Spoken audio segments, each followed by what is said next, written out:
이번에 들려드릴 이야기는 어항을 좋아하는 남자분의 이야기입니다. 그분과는 아쿠아리움 카페에서 만나서 이야기를 나누게 되었는데, 그분은 피곤해서 카페에 계신다며 아내분과 아이들은 아쿠아리움을 구경하고 있다고 합니다. 이제 그분의 이야기를 해보겠습니다. 저는 물고기를 기르는 것을 좋아합니다. 어렸을 적 금붕어를 키우는 것부터 시작해서 여력이 안 될 때는 물고기와 관련된 다큐멘터리를 감상하는 것이 취미였지요. 첫 직장을 잡고 돈을 벌기 시작한 다음부터는 좁은 원룸에 살더라도 작은 어항 하나는 꼭 옆에 두었어요. 맑은 물속을 유유히 헤엄치는 물고기들, 물결에 일렁이는 작은 수초들, 어항의 산소 공급기로 인해서 보글거리는 물. 그걸 보고 있으면 회사에서 받은 스트레스가 상당히 가시는 기분이었습니다.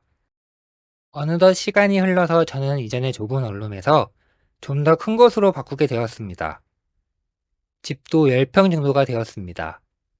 그래서 저는 더욱 큰 어항으로 물고기들의 집을 바꾸었습니다.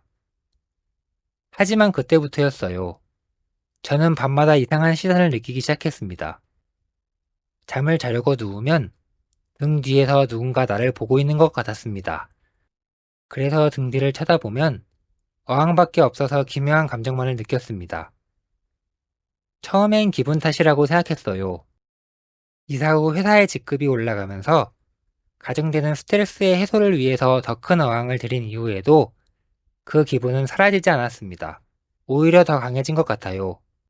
밤이 되면 나는 여전히 시선을 느꼈습니다. 어항의 크기가 커질수록 그 시선도 더욱 강해지는 느낌이었다. 어항이 커지며 물고기가 많이 늘어서 그런 걸까? 어항 속의 물고기들이 나를 보고 있어서 그런 것일까? 아니, 그건 아닐 것이다. 물고기는 나를 보았다면 낮에도 그 시선을 느껴야 했는데 그러지 않았다. 이따금 밤에 눈을 뜨면 어항에서 잔물결도 없는데 어딘가에 움직임이 보였습니다. 그게 신경 쓰이긴 했지만 나는 대수롭지 않게 넘겼습니다. 그때까지만 해도 시선이 그렇게 신경 쓰이지 않을 뿐더러 잠결에 잘못 본 거라고 생각했으니까요. 사실 어항을 치울까 하는 생각도 했습니다만 어항 속의 물고기들이 내게 주는 스트레스 해소가 저에게는 무척 중요했기에 제가 회사를 다니는 한 어항이 사라지는 일은 없을 겁니다. 몇 차례의 승진 이후 원룸 형태의 집을 떠나 저는 공간이 나뉘어진 아파트로 이사했습니다. 이곳은 거실과 방이 따로 분리되어 있었습니다. 그래서 저는 어항을 거실에 두었습니다. 어항을 관리하려면 거실인 편이 좋았기 때문입니다. 이후 집이 바뀌어서인지는 모르겠으나 더 이상 시선이 느껴지지 않아서인지 저는 만족스럽게 잠을 잘 수 있게 되었습니다. 이러한 변화로 저는 더 이상 시선에 관련해서 신경을 쓰지 않게 되었어요. 덕분에 어항도 점점 커졌습니다. 30cm짜리에서 40cm, 그리고 50cm. 넓어진 공간을 활용해 수초와 장식도 늘려갔어요. 물고기도 열대어 중 디스커스, 아로와나도 시험해보는 등 점점 더 크고 화려한 것으로 바뀌었습니다. 이후 시간이 흘러서 나는 결혼을 했고 아이를 기르기 위해서 30평대 아파트로 이사했습니다. 아쿠아리움에서 만난 아내도 물고기를 기르는 취미로 인해서 많은 터라 취미 생활을 같이 하게 되었습니다. 이러한 상황이라 저는 작은 어항에 만족할 필요가 없었습니다. 저는 아내와 상의 후에 벽 한쪽을 가득 채울 정도로 커다란 수조를 들였습니다. 가로 2m, 세로 1.5m, 거실 한쪽의 벽면을 상당 부분 차지한 거대한 어항. 그 안에는 화려한 물고기들이 가득했습니다.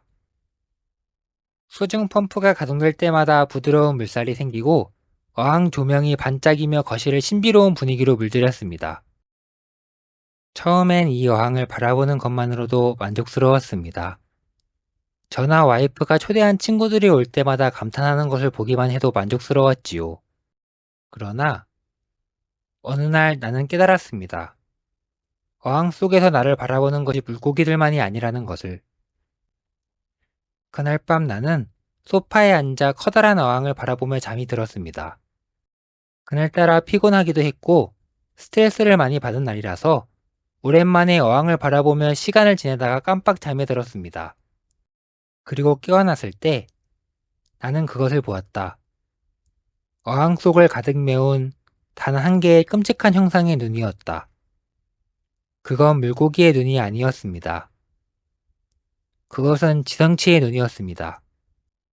사람 눈알보다 더 크고 기괴한 눈이지만 지성을 보유한 것으로 보였습니다.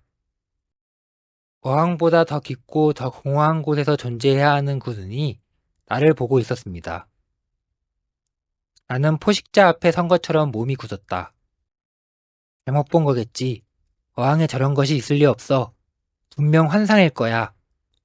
그러나 굳은 몸을 움직이려 끊임없이 노력하는 가운데 그것은 분명히 존재했습니다. 물살도 없고 잔물결도 없는데 그것은 내가 힘들게 어항이 보이지 않는 위치로 움직이는 것에 따라서 그 자리에서 눈알이 조금씩 돌아가며 나를 바라보고 있었다. 나는 본능적으로 등을 돌렸습니다. 시선을 피해서 안방으로 들어가려고 마음을 먹었지요. 그 순간 등 뒤에서 들려서는 안 될 소리가 들렸다. 툭, 툭, 툭. 마치 누군가가 어항 안에서 유리를 두드리는 것 같은 소리. 이건 꿈이겠지. 나는 그렇게 생각하며 간신히 안방으로 들어가서 침대에 누워 애써 눈을 감았다. 그러나 눈을 감아도 그 눈이 내 머릿속에서 사라지지 않았다. 다음날 아침, 나는 다시 어항을 들여다보았습니다. 어젯밤의 일은 마치 꿈이라는 듯이 눈은 사라져 있었습니다. 물속에는 언제나처럼 유유히 헤엄치는 물고기들 뿐. 어제 본 건 피로 때문에 물고기를 눈으로 착각한 것이겠지. 나는 그렇게 생각하려 했다. 하지만 그날 이후에는 나는 어항을 볼 때마다 시선을 느꼈습니다. 어항 앞에서 혼자 눈을 감으면 거대한 눈이 떠오르는 듯 했습니다. 나는 결국 공포에 질려 문제의 원인이라고 생각되는 어항을 없애기로 했습니다. 그러나 아내에게 어항을 치우자고 말하기 직전 나는 기억 속에 묻혀있던 한 가지 사실을 떠올렸습니다. 과거에도 이와 같은 시선을 느낀 적이 있었습니다. 이전의 집에서 전혀 다른 어항에서 시선을 느낀 것입니다. 다시 말해서 현재의 어항을 버린다고 해서 시선이 느껴지지 않을 거라는 보장이 없었습니다. 이러한 깨달음과 동시에 저는 무의식적으로 어항을 바라보았고 물속 깊은 곳, 어두운 그림자 속에서 무언가가 바라보는 것 같더군요. 그것은 이제 나 혼자 있는 것이 아니더라도 시선이 느껴집니다. 그리고 나는 직감했습니다.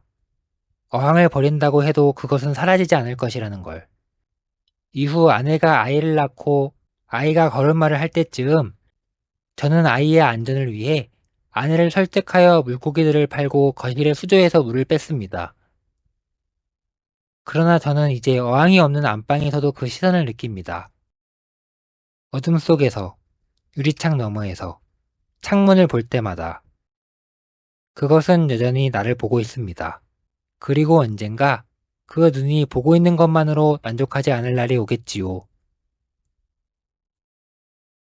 영상을 시청해 주셔서 감사드리며 재미있게 보셨다면 좋아요와 구독을 눌러주시면 감사드리겠습니다.